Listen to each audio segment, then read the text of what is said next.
નમસ્કાર, i7 ન્યૂઝમાં આપનું સ્વાગત છે। હવે જોઈએ આજના સમાચાર। સંજેલી તાલુકામાં આવેલા વાસિયા ગામના નિવૃત્ત શિક્ષક શ્રી ગમનભાઈ વસૈયા દ્વારા બાગાયતી ખેતી બીજા ખેડૂતો માટે પ્રેરણારૂપ।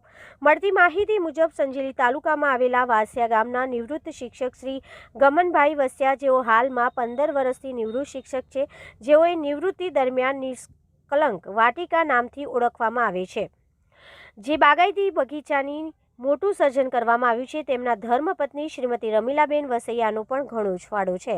આ બાગાયતમાં ઘણા જ કિંમતી વૃક્ષો ઉછેરવામાં આવે છે। રોગ પ્રતિકારક ક્ષમતા ધરાવતા ઔષધીય છોડ ઉછેરવામાં આવે છે। તમામ 2 પ્રકારના શાકભાજી પકવવામાં આવે છે। સિઝન પ્રમાણે ખેતીવાડી કરવામાં આવે છે। પ્રાકૃતિક કૃષિ ખેતીવાડી કરવામાં આવે છે। આ બાગાયત બગીચો જોવા, પ્રેરણા, માર્ગદર્શન માટે આખા ગુજરાતમાંથી પ્રકૃતિ પ્રેમીઓ આવે છે।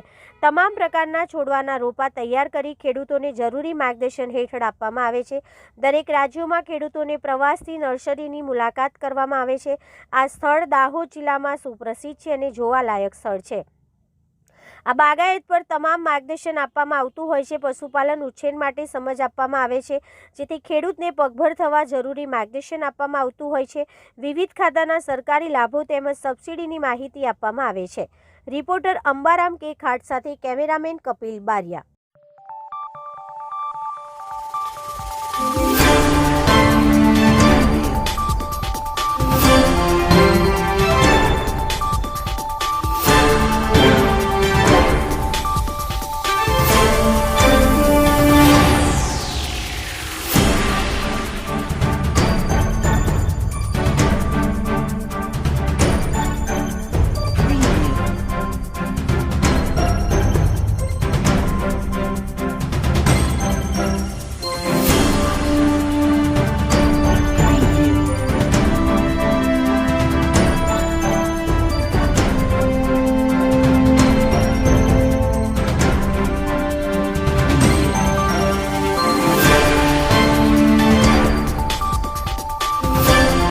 વસૈયા ગમનભાઈ મોતીભાઈ વસૈયા, ગામ વાસિયા, તાલુકો સંજેલી, જિલ્લો દાહોદ।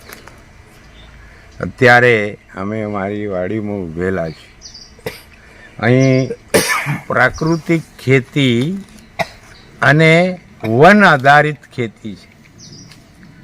મારે આ વાડીની અંદર વન ઔષધિઓ, ઇમારતી લાકડા અને જંગલના જે વૃક્ષો છે એમાં 60 થી 70 જાતના વૃક્ષો છે, સાથે ખેતી પણ થાય છે।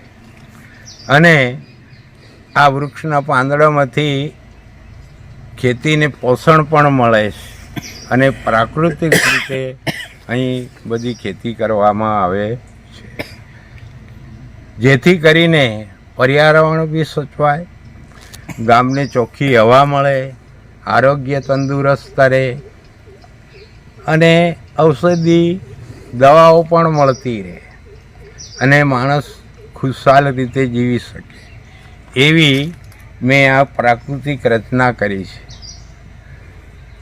એ તમને અહીં જોવા જ મળે છે કે વૃક્ષો છે, આંબા છે, સરગવા છે, આસોપાલવ છે, બધી વિવિધ જાતના વૃક્ષો છે।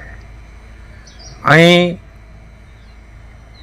પક્ષીઓ બાજુમાં પણ વનસ્પતિ ફેલાવે છે અને ગાઢ વનરાજી બનતી જાય છે, જેથી પર્યાવરણ સચવાય છે।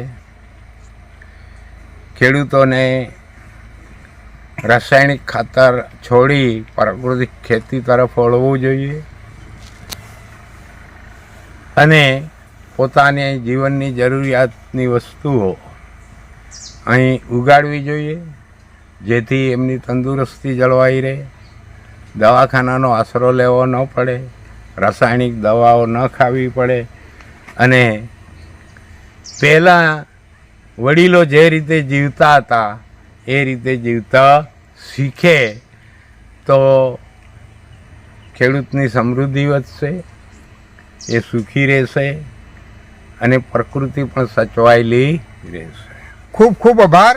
રિપોર્ટર અંબારામ કે ખાટ સાથે કેમેરામેન કપિલ બારિયા।